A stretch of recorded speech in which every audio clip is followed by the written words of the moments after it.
اللہ نے انسان کو دل دیا ہے مگر اس کا سکون صرف اپنے پاس رکھا ہے، اور فرمایا یاد رکھو دل کا سکون صرف اللہ کی یاد میں ہے۔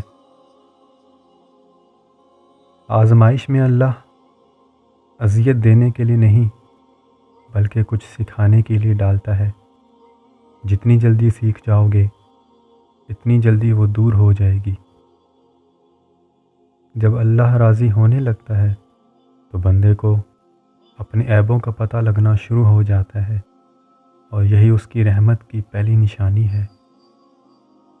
کھجور کی گٹھلی پر باریک سا جھلی نما ایک چھلکا ہوتا ہے جسے قطمیر کہتے ہیں۔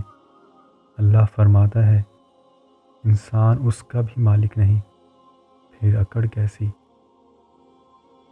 اس دینے والے کا دروازہ کبھی بند نہیں ہوتا، یہ تو لینے والے ہی دروازہ کھٹکھٹانا بھول جاتے ہیں۔ اس کائنات میں صرف اللہ کی رحمت کی دکان ایسی ہے جہاں خریداری کے لیے اگر جیب میں کوئی نیکی نہیں تو آپ ہاتھوں پہ چند آنسو رکھ کر جو چاہے لے لیں۔